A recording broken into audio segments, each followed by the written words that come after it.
రాష్ట్ర విద్యుత్ రంగంపై ఇవాళ అసెంబ్లీలో చర్చ జరగనుంది.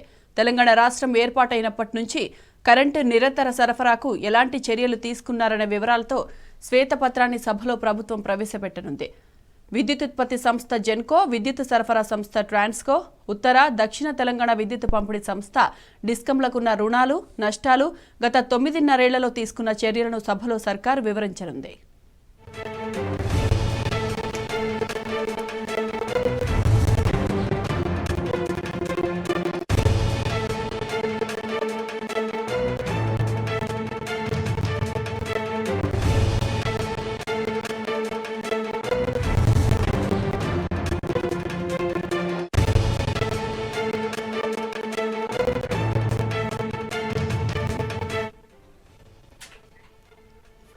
ఇక ఇదే అంశంపై మరింత సమాచారం మా ప్రతినిధి గణేష్ అందిస్తారు. Ganesh, good morning. ఈరోజు అసెంబ్లీ ఎజెండా ఏంటి, అప్డేట్స్ చెప్పండి.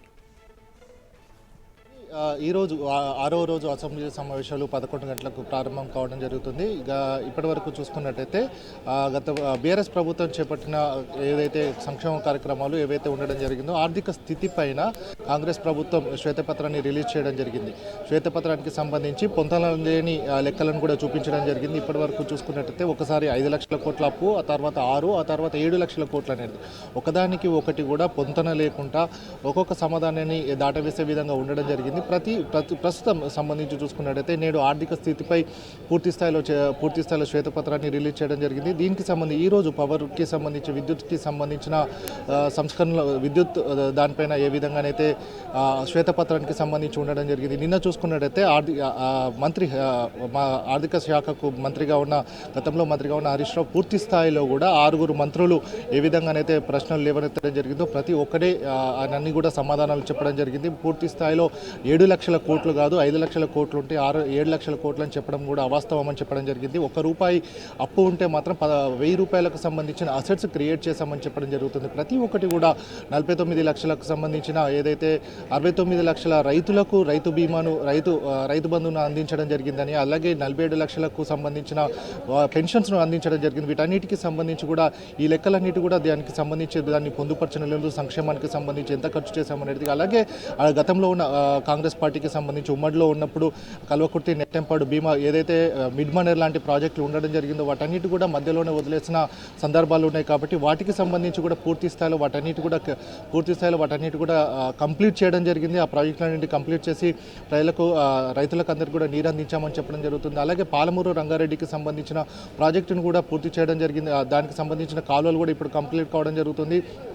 దానికి సంబంధించి ఇప్పటి వరకు కాంగ్రెస్ పార్టీకి సంబంధించిన నేతలే వాటిపైన కూడా కేసులు వేసి ఆపడం జరిగింది. కానీ ఇప్పటి వరకు కూడా అది కూడా కంప్లీట్ అయ్యేదని కూడా చెప్పిన నేపథ్యం కనబడుతుంది. కాబట్టి ఇవన్నీ కూడా అసెట్స్ క్రియేట్ చేసినవి మాత్రం కాంగ్రెస్ ప్రభుత్వానికి కనబడడం లేదని చెప్పేసి కూడా మాజీ మంత్రి హరీష్ రావు గారు స్పష్టంగా చెప్పడం జరిగింది. దీనికి సంబంధించి విద్యుత్కు సంబంధించి ఈరోజు శ్వేతపత్రాన్ని రిలీజ్ చేస్తున్నారు. కాబట్టి విద్యుత్కు సంబంధించి పూర్తి స్థాయిలో ఈరోజు గతంలో మంత్రిగా ఉన్న జగదీశ్వర్ రెడ్డి దీనికి సంబంధించి పూర్తి స్థాయిలో సమాధానం ఇస్తారని కూడా హరీష్ రావు చెప్పడం నేపథ్యం కనబడుతుంది. ప్రస్తుతం ఈ శ్వేతపత్రానికి సంబంధించి తప్పుల తడకగా ఉండడం జరిగింది. ఒక్కొక్కరు సింగిల్గా హరీష్ రావు ఒక్కరే సమాధానాలు ఇస్తుంటే మాత్రం 6 మంత్రులు మాత్రం ఒక్కొక్కరు సమాధానాన్ని అంటే క్లారిఫికేషన్కి సంబంధించింది కాకుండా వితండవాదానికి సంబంధించి ప్రతి ఒక్కరు కూడా లేచి చెప్పడం జరుగుతుంది. ఒక్కొక్కరు ఏంటంటే వరంగల్కి సంబంధించి జైలుకు సంబంధించి చూసుకున్నట్టయితే వరంగల్ జైలుని తీసేసి హాస్పిటల్ని కట్టడం జరుగుతుంది. హాస్పిటల్ కాదు, హాస్పిటల్ని ఊరవతల ఉంచాలి, జైలును లోపల నడి ఎక్కడైతే వీధిలో ఏదైతే సెంటర్లో ఉంచాలనే పట్ల కూడా ప్రజలందరూ కూడా కొంత నిరసన అంటే ఎట్లా మాట్లాడుతున్నారని చెప్పడం జరుగుతుంది. ఎందుకంటే ప్రజలకు అందుబాటులో ఉండే విధంగా హాస్పిటల్స్ నిర్మించాలని కూడా గత ప్రభుత్వం నిర్మించడం జరిగింది. దీనికి సంబంధించి హైదరాబాద్కు సంబంధించి టిమ్స్ లాంటి నగరానికి 4 చోట్ల కూడా అట్లాంటి హాస్పిటల్ నిర్మించడం జరిగింది. ప్రతి చోట కూడా ఒక్కొక్కటి కూడా శ్వేతపత్రంలో చూసుకున్నట్టయితే కూడా గతంలో ఉన్న అధికారులే ఇప్పుడు కూడా ఫైనాన్స్లో ఉండడం జరిగింది. ప్రతి శాఖ కూడా వారే అధికారులు ఉండడం జరిగింది. కానీ ఇప్పుడు చూసుకున్నట్టయితే మాత్రం ఒకటి అప్పులకు సంబంధించి ఆర్బీఐ నుంచి కావచ్చు, ఆడిట్ ఏదైతే నిధుల ఖర్చు చేసింది ఏదైతే ఉండడం జరిగిందో దాన్ని కాగ్ రిపోర్ట్ నుంచి కూడా తీసుకున్నామని కూడా చెప్పడం జరుగుతుంది. అంటే ఒక్కొక్క దానికి ఒక్కొక్కటి పొంతం లేదు. టోటల్గా చూసుకున్నట్టయితే మాత్రం వ్యత్యాసం అనేది కూడా పూర్తి స్థాయిలో కనబడడం జరుగుతుంది. అంటే ఇక్కడ ఉన్న అధికారులు కాదు, వేరే అధికారులతో అంటే రిటైర్డ్ అయిన అధికారులు తీసుకొచ్చారు అని కూడా స్పష్టంగా చెప్పిన నేపథ్యం కనబడుతుంది. ఎందుకంటే ఇప్పుడున్న అధికారులే అప్పుడు కూడా ఉన్నారు కాబట్టి. అలాగే బీఆర్ఎస్ ప్రభుత్వం అధికారంలో ఉన్నప్పుడు పూర్తి స్థాయిలో సంవత్సరానికి ప్రతి ఒక్క శాఖకు సంబంధించి కూడా ఏ విధంగా ఏమేమి చేసాము, సంక్షేమానికి ఎంత ఖర్చు చేసాము, ప్రతి ఒక్క డిపార్ట్మెంట్కి సంబంధించి కూడా శ్వేతపత్రం లాంటిది కాకుండా శ్వేతపత్రం అనుకోవచ్చు. మనం పూర్తి స్థాయిలో కూడా పూర్తి స్థాయిలో ఆ ప్రభుత్వం ఆ శాఖకు సంబంధించి ఎంత ఖర్చు చేశామనేది కూడా చెప్పిన నేపథ్యం కనబడుతుంది. దానికి సంబంధించి బడ్జెట్ సమావేశాలు కావచ్చు, ప్రతి సమావేశాల్లో కూడా ఇప్పుడు ఉన్న మంత్రులు ఏదైతే బట్టి విక్రమార్క కావచ్చు, అలాగే శ్రీధర్ బాబు కావచ్చు, అట్లా వారే గతంలో కూడా అక్కడ ప్రతిపక్షంలో కూర్చున్నారు. వారు కూడా దానిపైన మాట్లాడడం జరిగిందని, ప్రతి ఒక్క దానిపైన కూడా ప్రతిపక్ష సభ్యులు ఉన్నప్పుడు కూడా ఇదే మాట్లాడడం జరిగింది. అప్పుడు ప్రతి ఒక్కటి కూడా తాము చెప్పామని చెప్పడం జరుగుతుంది. కానీ ఇప్పుడున్న శ్వేతపత్రంలో ఉన్న లెక్కలు మాత్రం వాటికి భిన్నంగా ఉండడం జరిగింది. లెక్కలు మాత్రం తప్పులు తడకకుండా ఉండని చెప్పడం జరుగుతుంది. ఎందుకంటే ఇప్పుడున్న ప్రభుత్వమే రాష్ట్రం అంతా కూడా అప్లమయమైంది అంటే మాత్రం, ఎందుకంటే గ్లోబలైజేషన్లో రాష్ట్రానికి సంబంధించి అప్పులు అంటే పెట్టుబడులకు సంబంధించి పెట్టుబడి రావాలంటే ఇబ్బంది అవుతుంది. కాబట్టి దీనికి సంబంధించి అప్పులే తీసుకోవాలనుకుంటే తమకు సంబంధించి కూడా మోటార్లకు మీటర్లు పెట్టాలనుకుంటే కేంద్ర ప్రభుత్వం మాకు 35,000 కోట్ల రూపాయలను ఇస్తాము అని చెప్పిన నేపథ్యం ఉంది. కానీ 70 లక్షల రైతులకు సంబంధించి వారందరూ కూడా మోటార్లకు మీటర్లు పెట్టిన తర్వాత వారందరూ కూడా కరెంటు బిల్లులు వస్తాయి. కాబట్టి అట్లాంటి రైతు గోస ఉండొద్దు అన్న ఉద్దేశం కొద్దీ తాము అప్పులు తీసుకోలేదు అని చెప్పిన నేపథ్యం. సో అప్పులే కావాలంటే మాత్రం ఇంకా ఇట్లాంటి విషయాలలో తాము చేసుకునేది. కానీ ప్రజా సంక్షేమమే రైతు సంక్షేమే కాబట్టి తాము అట్లాంటి చర్యలకు పూనుకోలేదు. మీరు కూడా అట్లాంటి రైతుకు సంబంధించిన ఇబ్బందుల్లో వెళ్ళకండి, అట్లాంటి వాటికి అప్పులు తీసుకోవాలనుకుంటే మాత్రం దాన్ని మాత్రం అవాయిడ్ చేయండి అని కూడా దానికి సంబంధించి తాము కూడా వారితో పాటు కలిసి వస్తామని చెప్పిన నేపథ్యం కనబడుతుంది.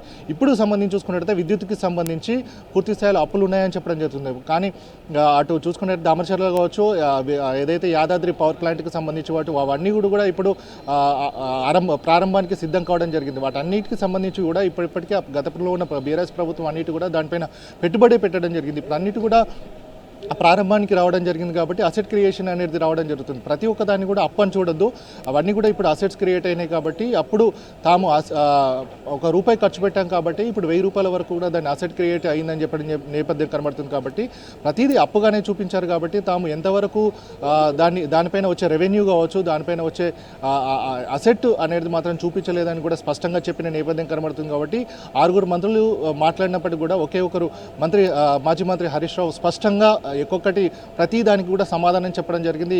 6 మంత్రులు చెప్పినప్పటికీ కూడా 6 మంత్రులకు కూడా అంటే వారికి అనుభవం లేకపోయినప్పటికీ కూడా ఒక్కొక్కరికి సబ్జెక్ట్ కాకుండా ఆల్టర్నేట్ సబ్జెక్ట్ మాట్లాడడం పైన కూడా మంత్రి గతంలో ఆర్థిక శాఖ మంత్రిగా ఉన్న హరీష్ రావు స్పష్టంగా వారికి సమాధానం చెప్పడం జరిగింది. ఈ రోజు కూడా ఈరోజు శ్వేతపత్రానికి సంబంధించి విద్యుత్ పైన చర్చ ఉంది. కాబట్టి ప్రతి ఒక్కటి కూడా కూలంకషంగా మీరు చెప్పే ప్రతి దానికి సమాధానం చెప్తాం, క్లారిఫికేషన్ ఇస్తామని కూడా చెప్పిన నేపథ్యం కనబడుతుంది. కాబట్టి అప్పులనేటివి కావు, అసెట్ క్రియేషన్ కూడా చెప్పాలని కూడా మంత్రి గతంలో ఆర్థిక శాఖకు మంత్రిగా పనిచేసిన హరీష్ రావు చెప్పడం జరిగింది. సాయి మంత్రి. Right Ganesh, thanks for the updates.